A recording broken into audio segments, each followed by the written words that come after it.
Quiet on the set. Camera speed. Sound production.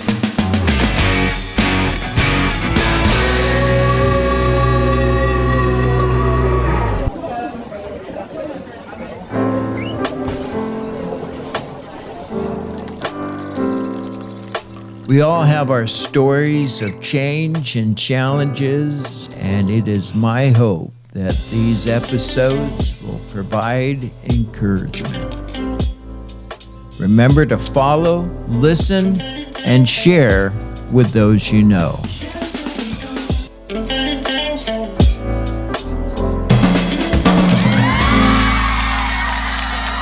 Well, I want to welcome David Tucker to the episode today. David, how are you? Doing well. Thank you so much for having me today. Man, I'm so glad you're here. As we talked before, you've been kind of a hero of mine with this subject. I have always been interested in technology. I kind of started briefly with trying to learn how to change the time on my VCR, and that took me several years. But I'm so glad there are people like you that have been in the technical world, but also with a heart to help the family. So David is a husband, a father of three. He's been in the tech side for a long time as a software consultant. But what I'm interested in today is a resource that you have founded called Digital Parenting. And I must say, if there was ever a time for a resource like this, it is now, my friend. So, David, help start us off. I want to know a little bit about you as a kid. Could we see what you're doing today in that 6-year-old? What kind of kid were you? Yeah, so I think like a lot of kids from that age, again, I was born in 81, so grew up in the 80s and then, had my teen years in the 90s.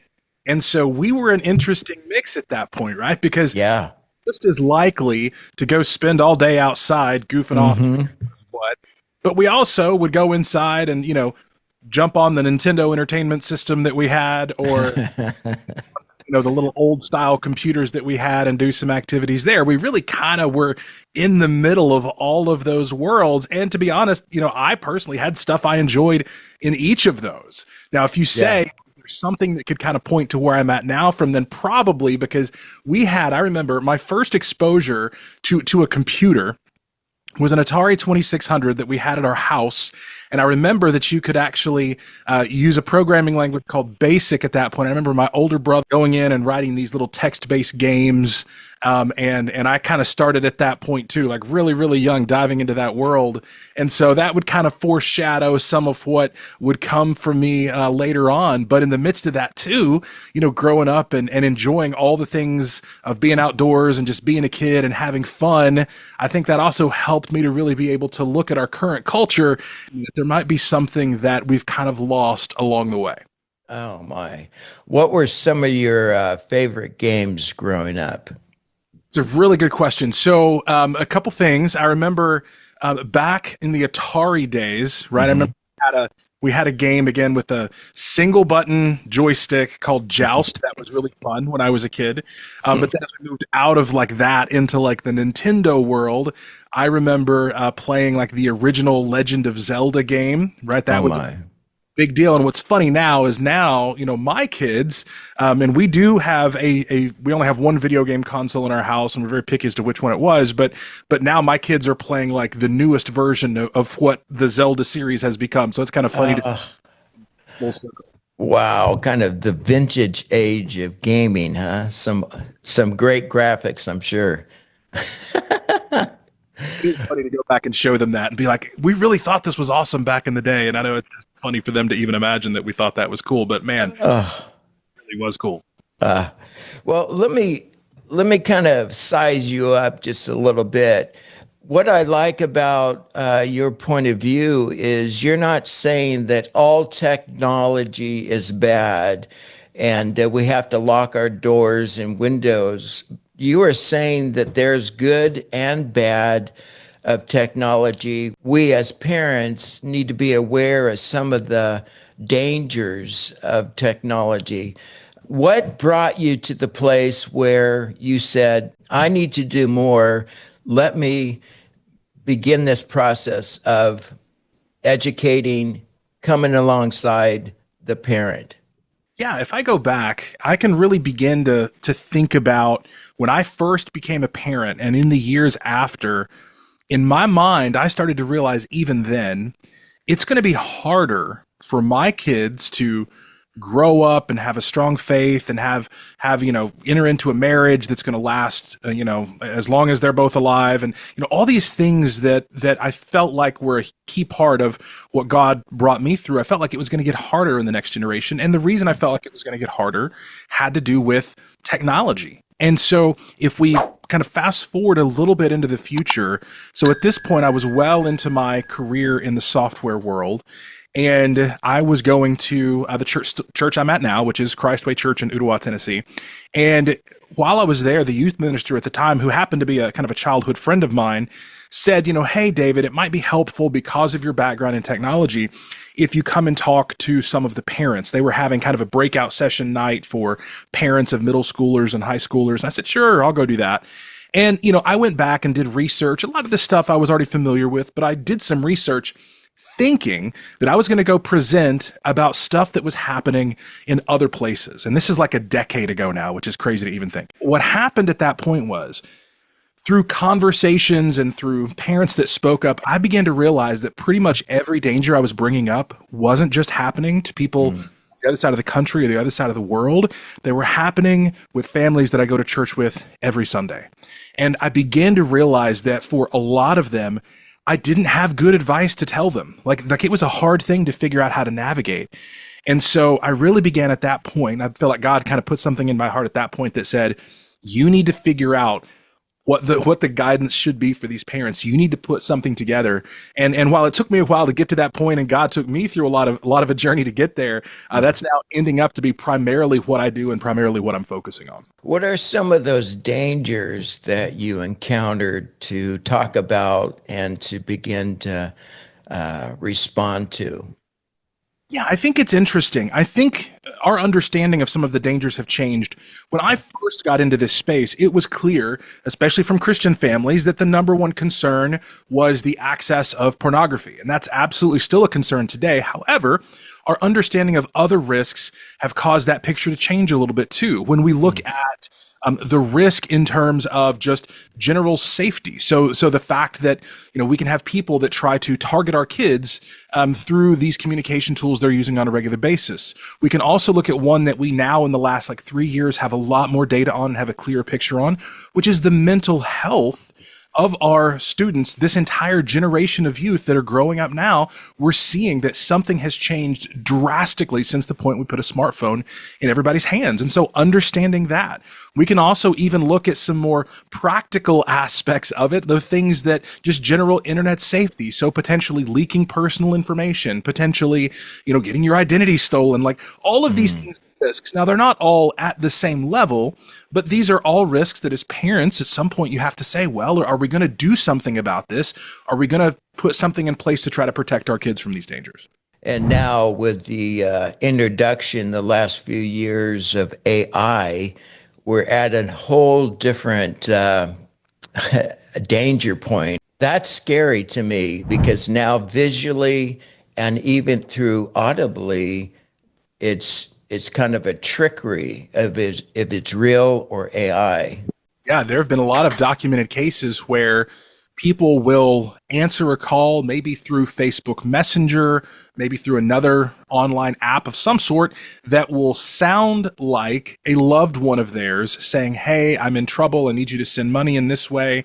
And it's because they're able, if they have enough information, they can gather kind of we would call like a voice print of someone and use AI to generate them saying something different. And so, and at some point, I know it just, parents, like me included in this, you almost start to feel weary with all these things you think of and all these things you want to tell your children. And it can seem a bit overwhelming at times.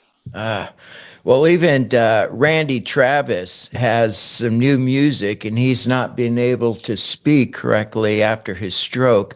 So with the help of AI, that's kind of a positive, I guess. But AI is scary to me.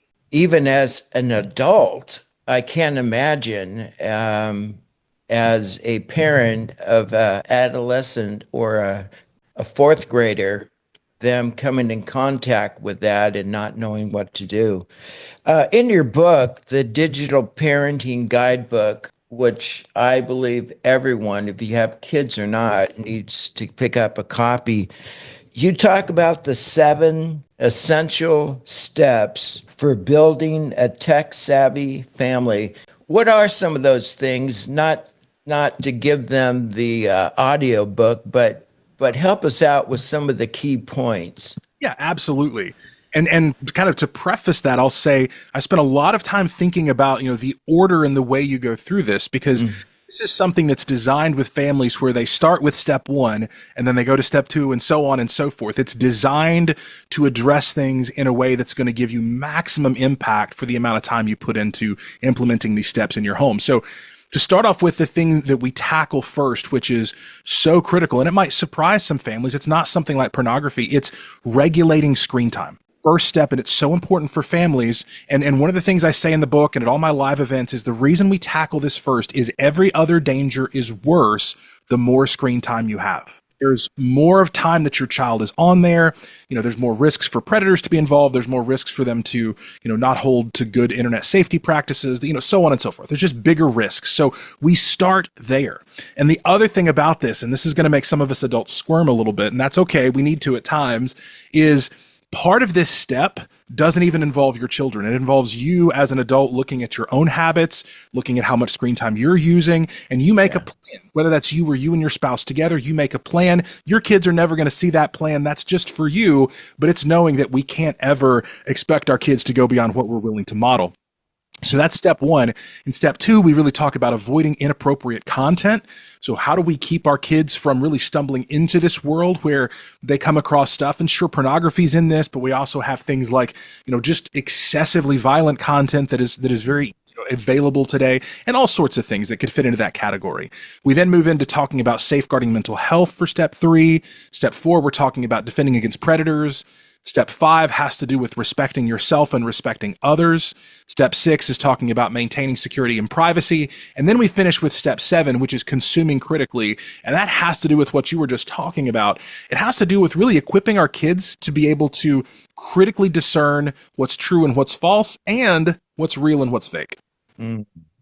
I think, like you said, if everyone can come up with a plan for their own digestion or their own time with technology, that's a start. That's where you start as a family, because your kids are going to watch you. I don't care what you say, they're going to see how are you doing with it. Do you have some practical advice for parents, either get it down to this much time, or at the table we do this, or at what age does a child have a phone? Those kinds of helpful things. Yeah, absolutely. Well, I'll really quickly address one of the questions you mentioned, which is the question I get most often. I mean, by literally 100 times more than anything else, which is, when should I get my child a phone?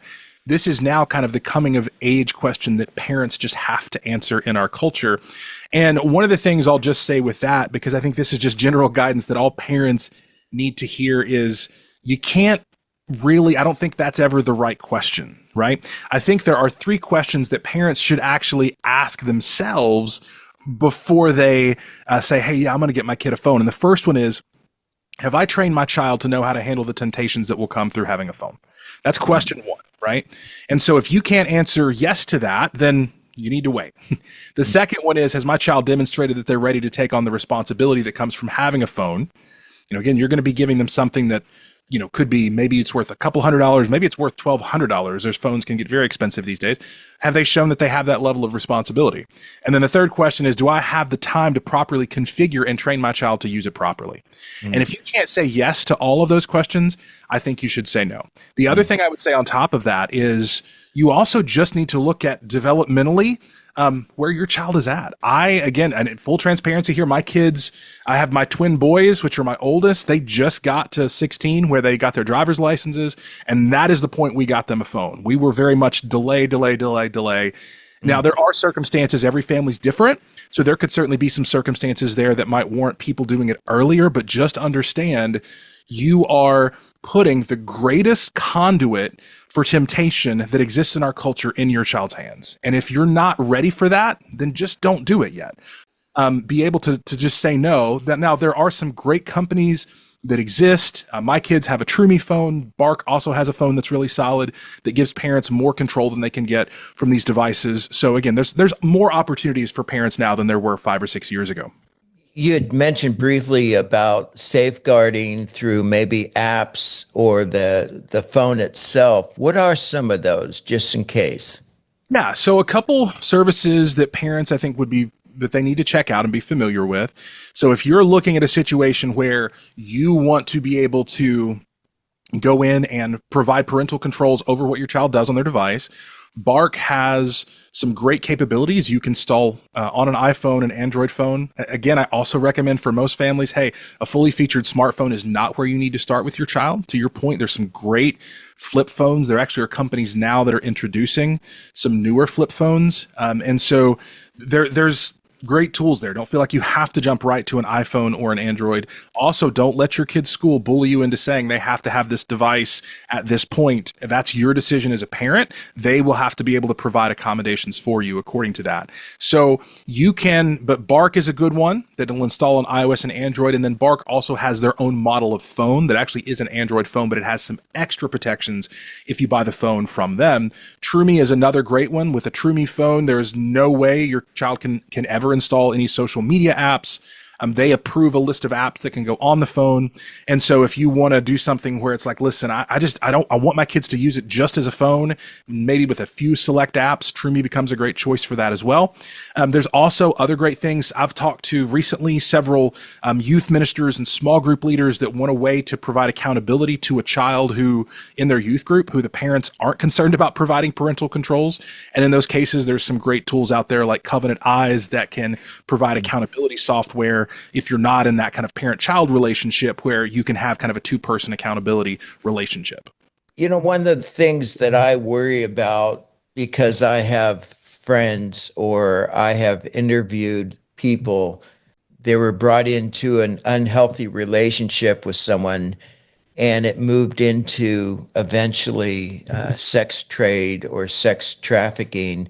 What are some of the signs that you're looking at that would help parents to go, wow, I need to investigate? Sure. So a couple things to point out with first, just so everyone who's listening is aware, 40% of sex trafficking victims are recruited online, right? Now that actually comes from the UN Crime Prevention Agency. So this is something to be concerned with. I think there's been almost an effort, it seems at times, to downplay this risk. But again, they're recruiting online, right? This is the reality of what we're seeing. And so I think the signs that parents should be on the lookout for is, first of all, a change of habits. So if all of a sudden your child, maybe they spent, a certain amount of time online and all of a sudden you see them pushing that, you see that increasing greatly. Or also on the opposite, if you see something where all of a sudden they had a normal habit and then they just try to step away from it altogether and you're not sure why, all of these things could be signs that, there's something that's either continually pulling them in that could be problematic, especially if they're very secretive about it, or something that's happened that they're not sure how to deal with online. Those are great opportunities to sit down and have a conversation with your child. And just a note on that, one of the things that we push for at digitalparenting.com is building an environment where you have regular conversations with your child. So we have discussion guides that are online resources that are included with the book that just help you to have conversations with your child, because this is the only way that you're ultimately going to be able to tackle it. Because just as we were talking about earlier, things are changing and there's new risks and new dangers all the time. So having an open line of communication with your child where they can come to you if they feel uncomfortable or unsafe about something that's happened online, that's what you've got to shoot for as a parent. Another thing I would just say if again you notice more than normal mood changes for your teenager, of course, mood changes for teenagers are going to happen. Right. Something where it seems like it's extreme. Again, I had a friend who actually helped with some of the research for the book, and he is, he's a professor of psychology at a nearby university. And, one of the things he said was, which I hope is encouraging to parents, is if in your parenting gut you feel that something is wrong, there's probably something wrong. I think at times we psych ourselves out and we think, you know what, maybe I thought there was something wrong, but it's probably fine. You're around your child enough that if you feel like something's wrong, it warrants a conversation. And if you feel like there's dramatic behavior change, it might actually be worth a conversation with either a mental health provider, although unfortunately right now getting into any mental health providers is extremely difficult because they all are just flooded with people trying to get into their practices. So I tell families also don't miss the opportunity to bring it up at your visit with your primary care doctor. They can provide kind of an entry level and then also potentially provide you a referral if it's severe enough to need mental health professionals. So again, if you feel like there's something wrong, don't miss the opportunity to push into it. I appreciate that. I think one of the biggest issues for me talking about this issue is the depth of distraction. Everywhere you look, you're hearing noise, and then you go into your house and you have more noise. It distracts us with many things relationally. We're not focusing in on who's in front of us, so our presence is gone. What we should be doing during the day, that to me is one of the biggest elements. Yes, there's fears of it becoming this and that, but the realm of distraction is so great. Do you think we'll buy some of that time back? Yeah, so here's the way I see it. First of all, I agree with everything you're saying. But I teach middle schoolers on Sunday morning at church, middle school boys. I've taught a couple different age groups. And one of the things I've noticed over the years is how certain things have changed. It's harder for the current generation to read and understand anything that requires more than just a skim in terms of reading. Also, for the current generation, it becomes harder to have any prayer that's lasting more than just a moment without there being distraction. I don't think these things are an accident. I think this is an attempt by the enemy to basically take a generation and disconnect them from the means in which we are called to grow spiritually and grow closer to God and other Christian community. If you look at what COVID has done in terms of, you had a generation that basically pulled back for a couple of years, they're having trouble connecting, and loneliness amongst, the current middle school and high school students is at almost an unprecedented level. And again, I think distraction factors into all of this, because instead of having to deal at times with some of the difficult questions that comes with life, it's more tempting to just watch the next episode of whatever show you're watching on Netflix, right? Right. Go to the next TikTok video or do whatever. It becomes a means of not dealing with the issues that are in front of you. And we all know that dealing with those issues is how God grows us so much of the time. So I do think, and that's another part of the reason why we tackle regulating screen time first. We want to limit distractions, and we want to help our young people and ourselves to be more purposeful with how we spend our time. I have to ask, David, you being in the industry, my question to you is, where is all this going? Where are we with the advancement of technology? Is there things we need to know and be aware of or keep our eye on as it's developing? Yeah, I think the big thing we're in right now, this probably is not going to be a surprise to anyone, but we're seeing how AI is continuing to shape aspects of what we do. And so I think as parents, having conversations with your kids about understanding what is an ethical and appropriate way to use some of these technologies and what is not. I still remember a friend sent to me this this message from Reddit, which is a kind of a online community site.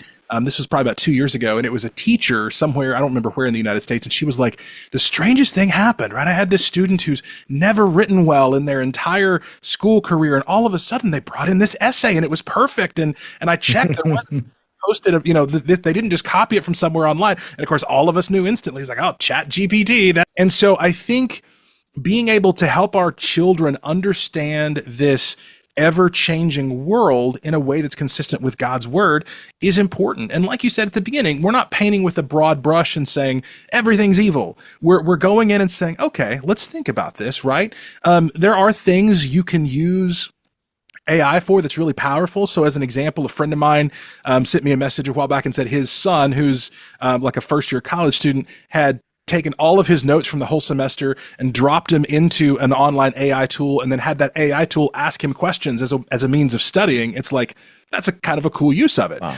But again, if we're using it to actually create things that we're claiming full ownership of, that can become an issue where that's a bit problematic. So I think we're going to start to see AI. It's not going to be this thing like you have some of the predictors now claiming it's going to just take over all aspects of work and everything, but it will become more and more a part of our lives moving forward. So I do think it's an important thing that parents talk about with their kids. Well, let's go back to digital parenting. But let's say I'm parenting younger kids and I have the ability to shape their technology a little bit more. How is this book and your resource going to help me? New guidelines and a new approach. Yeah, absolutely. So going back to the story I told at the beginning, how I got started in this, I could do an excellent job back then of scaring parents, but I did a very poor job of telling them what to do with that fear, to be honest. And so the book, to me, and this entire process that we've put in, which will be kind of the core of all of the resources that come out moving forward, is the answer to that. I want to help parents by saying, listen, there's going to be a lot of things that come your way, but if you follow this framework, you are going to be better prepared for what comes down the road than 99% of parents out there. Doesn't mean there's not going to be bumpy parts that still you have to navigate, but it means you're going to be doing all that you can in terms of preparing your family. So one of the things that's critical is this 7-step framework that you mentioned, what we call the 7 essential steps of digital parenting. So what this does for families is this takes away the whole thing of, well, what do I do first, right? How do I start to tackle this? Because if you don't have some path you're following, it can seem like an almost limitless challenge and you have no idea where to start. So we help families. And the cool thing is for us with step 1, if a family were to go through and they went through all the things that we've included for step 1, they could knock that out in a weekend. Step 1's pretty easy to get started with.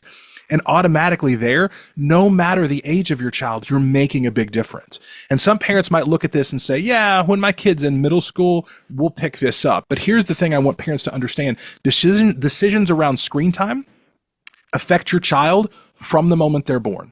There have been studies that show that if your kid has more than an hour of screen time between the ages of 0 and 1, they're already performing worse on developmental screeners by the time they're age 2. So decisions around screen time should be something that I want all families to make decisions about that before they have kids. So that when they do have kids, they're not having to go back and work back through.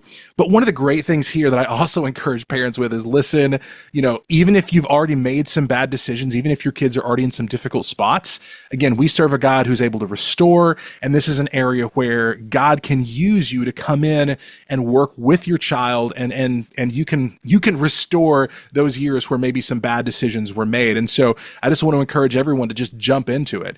And what you get by working through the 7 steps is, again, you get this logical path through some of the biggest challenges that exist. And, we also want to encourage families. Well, right now we have the book out. And so families can bring this in and go through it on their own. In the very near future, really within just the next month or so, we're going to be coming out with a 10-week small group study that goes alongside the book. Parents can come together in their churches and they can navigate through this content, because one of the biggest surprises I had when putting these resources together was when I went to families at other churches that I had gone and kind of set them up with this. And I asked them later, how's it going? They said, well, we're getting pushback. And at first I wasn't surprised because I thought they meant pushback from their kids. And sure, there's always a little bit of that, but they were getting pushback from other parents. other parents feeling like they were being judged by their decisions about technology. And so one of the things we found is having other families that are in this with you in community is going to lead you to being more successful with this over the long term. So that's what we're really hoping to accomplish with the study called Digital Parenting Fundamentals that'll be coming out very soon. My listeners listening, and they're saying, where do I start? Where do I go? Can you direct them right now? Absolutely. So the easiest way, if you just want to go to digitalparenting.com, that'll get you right to our site. And there's going to be a button at the top that says get the book. You can click on that and it'll drop you over to Amazon. And from there, you can get a physical copy of it. You can get the audiobook version of it. You can get the ebook version of it, whatever you like. And that's going to be your first stop to jump in there. If you're interested in learning more about the small group study, you can use the same site, digitalparenting.com. Click on the option that says for churches. You can fill out a little form and we'll send you information on how you can be included in some of the first groups to go through the new version of the course. You know, there's a question that's still lingering in my mind to have you address, and that is, every time we download a free app, we know it's not free. We know that it is they're either tracking us or they're filing our information or choices, and they always, seem to think, or at least to share, that it's because we want to know how consumers pick and choose products. We know that there's a file on us somewhere.